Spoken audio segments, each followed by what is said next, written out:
But I mean, you're sifting through so much. Yeah. Well, But one of the things you can do is have a little text document and just call it Craigslist question, and just type in the question like, I'm interested in seeing your place, but would you consider some kind of a rent to own where I rented it for a while and then paid off your mortgage? Would that be something that would be of interest to you?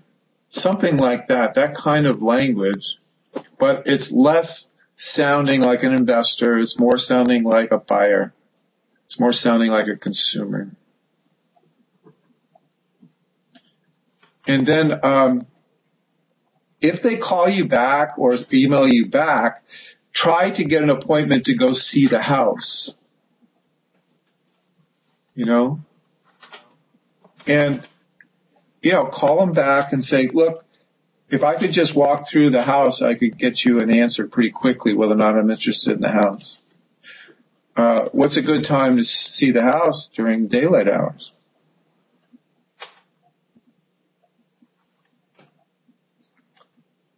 And that's how I would set the appointment with any Craigslist for rent or for sale. And you are going down the throat with that. You're asking them if you could lease for a while and then buy it. But you're not saying lease option, you're not saying lease purchase, you're not saying rent to own. You're saying what you're going to be doing. You're going to lease it for a while and then buy it. Okay. And some will, some won't, so what? It's just you're pasting in this little question to every single FSBO-like ad. Now it could be a real estate investor, that's got a house for sale. It could be an agent. It could be a FSBO. It could be a landlord. It could be anybody. So just be prepared for any kind of response. Okay. Make sense? Yes. Okay.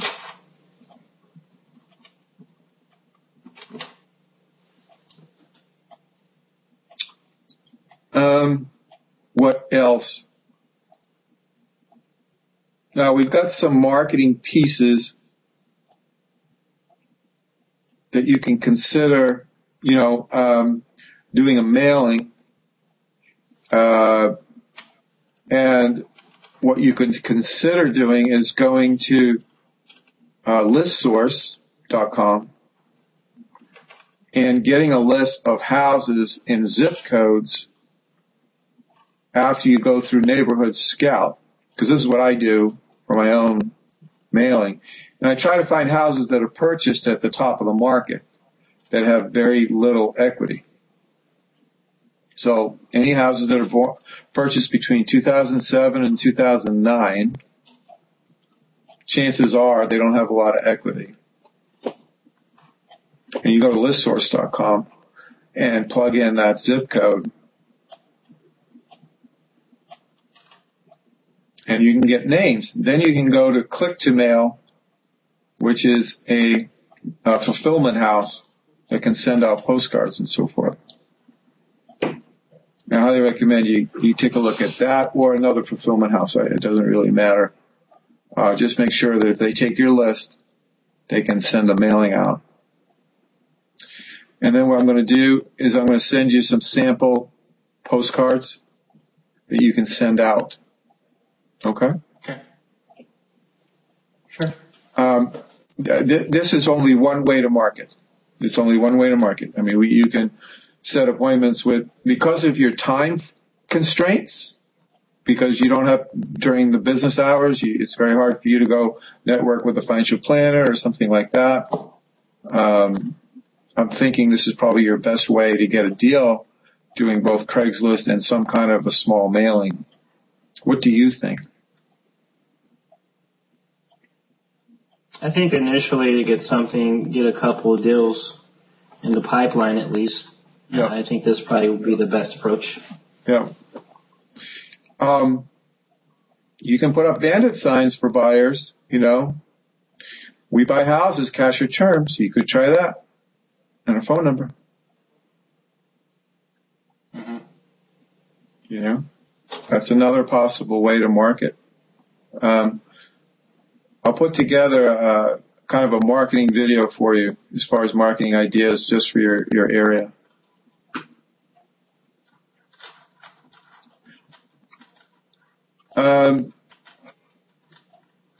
That's really about it for now. I think you've got your negotiation. Basically, you've got the basic concepts down. How you doing on the 3-column presentation? You fairly good with that?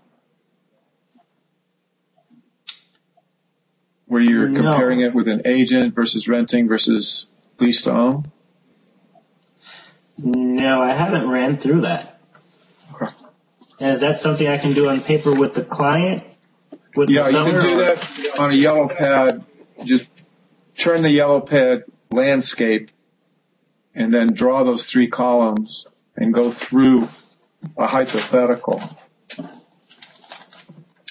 I'm going to put that video.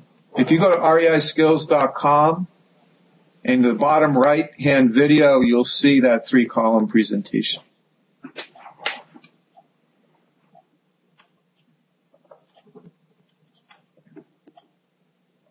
Okay, great.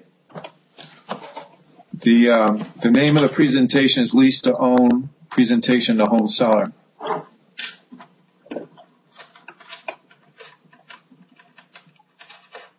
I can show it to you on a share screen here. This is my front page of the site, and if you go down here, that's the lease to own presentation to the home seller, okay?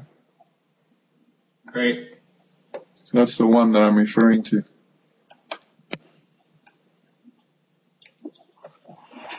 Okay. And it just, basically shows the cost to sell to the seller, and it compares that with renting and that with selling it on lease to own. If they have no equity, that's the cheapest way to go. Okay. Outstanding. All right. Well, that's your to-do list. Any question? Yeah, I do have a question. And the one question I have, and sometimes I suffer from over-analyzing stuff, so please forgive me. Yeah, that's true. That's fine. All right, so the question I have is in regards to a seller that's not much equity, maybe a little equity in the property, and we're going to purchase on terms. I put together the deal with an option with the tenant buyer that's going to, do an option with us. And the seller says, okay, I need something to be able to do this deal with you. What are you going to give me? Well, yeah, that's a common question. The seller wants some of your option money. All right. And, what I basically do is put my pen down and lean back, okay? I don't go forward. That's aggressive, right? I go back, right, and I say, we got to talk a little bit about what your choices are, and I go through that 3-column with them. If you sell with an agent, and you need to know these numbers off the top of your head, right? If you sell with an agent, 6% of your 400,000, 1% is $4,000 times 6 is 24,000. That's $24,000 you're spending to do it that way, plus 2%, right? Which is another $8,000. Plus, if there's seller's concessions for an FHA mortgage, then that's another $24,000, right? Plus painting the place, plus holding costs for a vacant house for 3 to 6 months, which might be $3,000 a month times 3 to 6 months. So we're looking at out of pocket for you somewhere in the vicinity of $60,000, $70,000 to sell this $400,000 house. That's choice one. Now choice two is you rent it out to some tenant that could be great, could be not great. Or we could sell it on terms where the buyer pays us a fee. Okay? And your net number of $400,000, that's what you get. But it's going to cost you probably about 3% of the value of the house. So I'm going to put two numbers here. Over here we have 6 plus 2 plus 6%, a minimum of 14%, which is 86% of the value of the house that you're getting. And that's if you get top sales price. If you got 5% wiggle room, then you're going to get less than that. But let's just say best case scenario is 86% versus 97% of the value of the house, or renting it out. You've got to pick one of these three columns, and if you pick the third one, you've got to allow us to get paid. Because if you don't allow us to get paid, you need to go to the middle column or the left column here. It's up to you. And then I just let the numbers speak for themselves. To me, it's a no-brainer, Mr. Seller, to help a buyer buy it and make 97 cents on the dollar. That looks pretty good to me. But if you want to go the first route, first column route, I need to go home because, I have another appointment this evening for the seller that really wants this third column.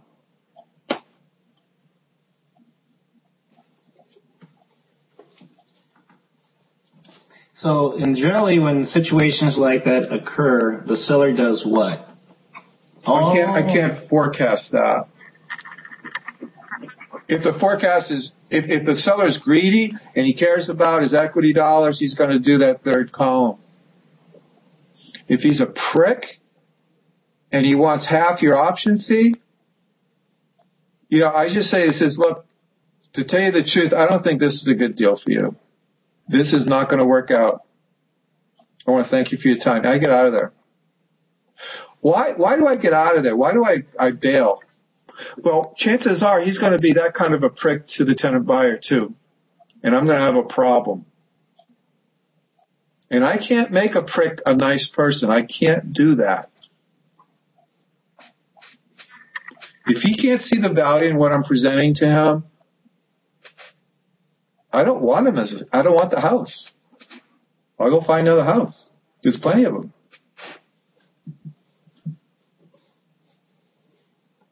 Does that make sense? Well understood. No, it makes perfect sense. I don't like bad business. And win-lose people are bad business.